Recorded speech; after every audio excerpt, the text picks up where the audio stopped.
जिन लोगों के जीवन में गुरु की कृपा हो जाए, गुरु दर्शन हो जाए, गुरु का ज्ञान आ जाए, तो क्या परिवर्तन होता है।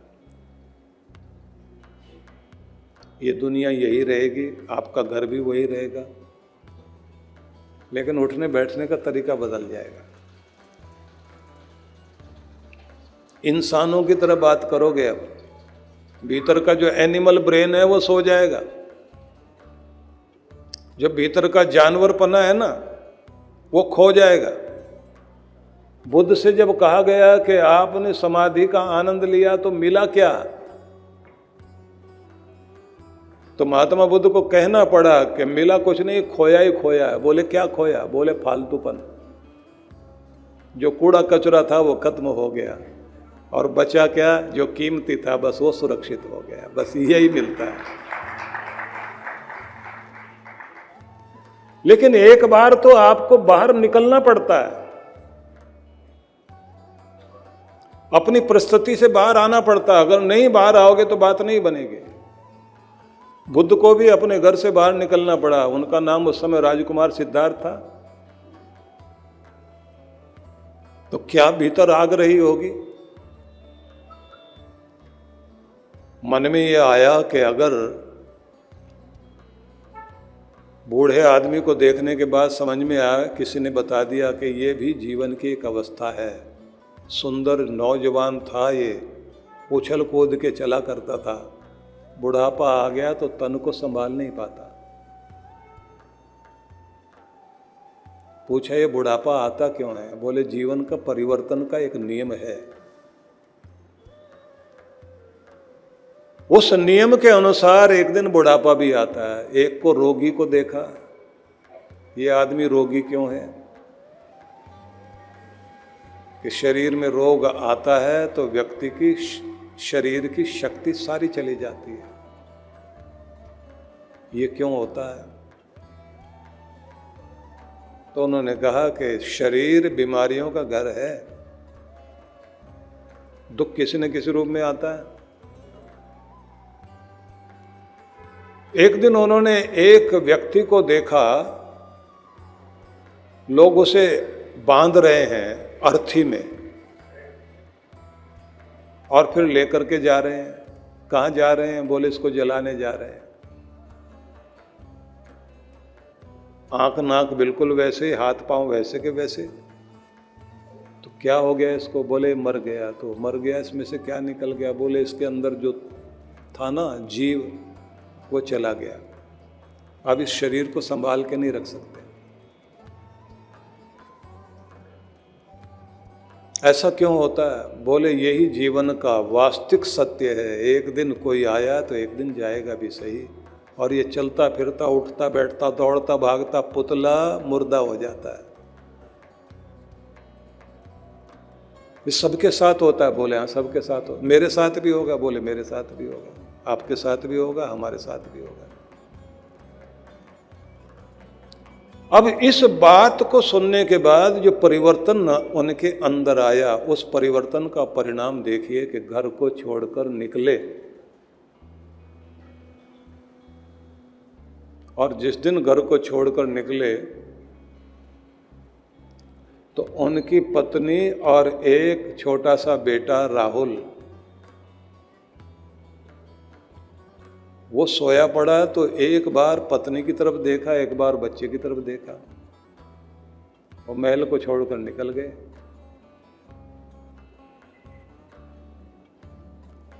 जब घर से बाहर निकल गए तो उनका एक सारथी था, छंदक। उसने पूछा राजकुमार जा कहाँ रहे हो, बोले अमृत प्राप्ति के लिए जा रहा हूं, कुछ उस खोज में जा रहा हूं जिस खोज में जाने के बाद व्यक्ति को सच्ची शांति मिलती है। यहां महलों में वो चीज नहीं है। उस सारथी ने कहा, वो जो रथ चला रहा था, कि हम लोगों से कोई पूछे कि स्वर्ग कहाँ है तो हम आपके महल को देखकर कहेंगे ऐसी जिंदगी मिल जाए उसमें स्वर्ग है। और आपको वो मिल गया और आप वहां से भाग रहे हो। तो उन्होंने कहा कि भैया यहाँ जो है दूर से लग रहा है कि यहाँ स्वर्ग है, लेकिन मुझे दिखाई देता है कि वहाँ आग जल रही है, शांति नहीं है। तो छोड़ के चले गए। कितने वर्षों तक लगातार तपस्या की, भक्ति की। जब उनको आत्मज्ञान हुआ, आत्मबोध हुआ, समाधि लगी, उपलब्धि हो गई, तो लौट कर आए।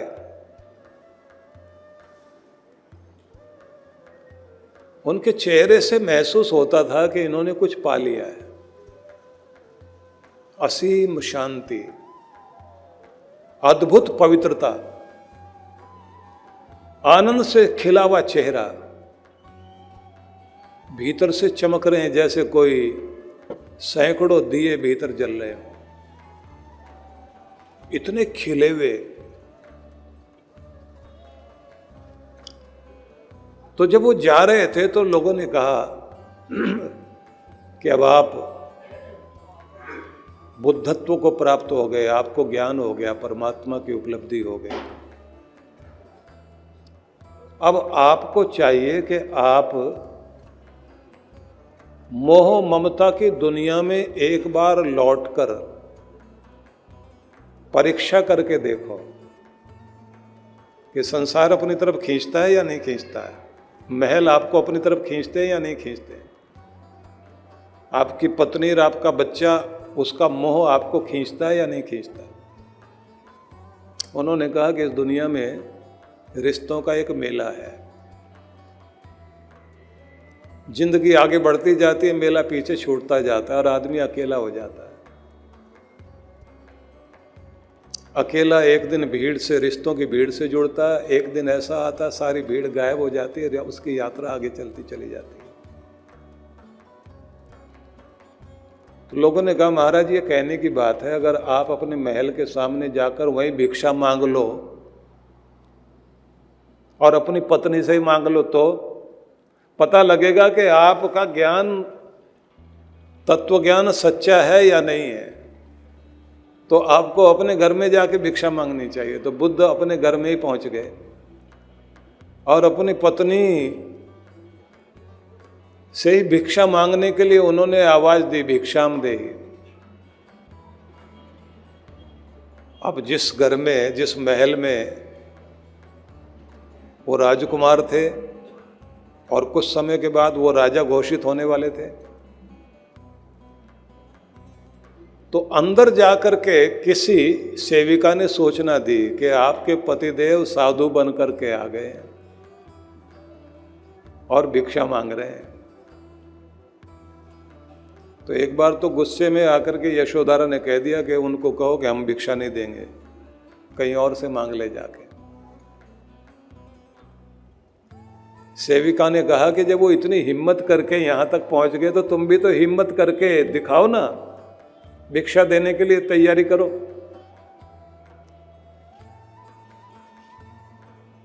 यशोधरा चली, लेकिन उसने कहा पहले मैं कुछ सवाल पूछूंगी। तो यशोधरा ने कहा कि पहले मैं सवाल करूंगी। तो आई वो बुद्ध के सामने और उसने कहा कि जिसको पाने के लिए आप निकले थे वो आपको मिला क्या? जिसको पाने के लिए आप अपना महल छोड़ गए, पत्नी को छोड़ गए, बच्चे को छोड़ गए, उसको प्राप्त कर लिया क्या? बुद्ध ने हाँ में गर्दन हिलाकर कहा हाँ प्राप्त किया। अच्छा तो ये भी बताओ वो जंगल में मिला करता है या घर में भी मिलता है? मतलब जिस भगवान को पाने के लिए गए थे वो आपको मिल गया, वो जंगल में जाके मिलता है या घर में भी मिलता है? बोले नहीं, घर में भी मिलता है, जंगल में भी मिलता है। बोले फिर घर छोड़ के क्यों गए? अब महिलाएं सवाल करें तो आदमियों को जवाब देना आसान नहीं होता, इनके सवाल बड़े भारी होते हैं। तो जैसे कहा कि जिसे पाने के लिए गए थे वो महल में भी मिलता है, घर जंगल में भी मिलता है या सिर्फ जंगल में मिलता है? तो उन्होंने कहा कि नहीं, घर में भी मिलता है। बोले फिर छोड़ के क्यों गए?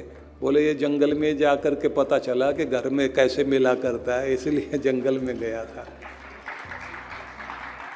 क्योंकि यहाँ रह करके नहीं मिला करता। इसलिए नहीं मिला करता कि जब तक आप भीतर के मोह से बाहर नहीं निकल पाते तब तक वो बात बनती नहीं, और जब उससे बाहर निकल आते हैं तब वो घर में भी मिलता है आपको। इसलिए वो क्रांति तो आपको अपनी जिंदगी में लानी ही पड़ती है कि जहाँ हो, जिस स्थिति में हो, उससे ऊपर उठना ही होगा। लेकिन गुरु की शरण में जाने का अपना एक नियम है, जिसको कहा तद विद्धि प्रणिपातेन परिप्रश्नेन सेवया। गुरु की शरण में जाएं, प्रणिपात करना सीखें, दंडवत प्रणाम करें, एक दूरी से, वो मौका ना मिले घुटनों के बल बैठकर प्रणाम करें।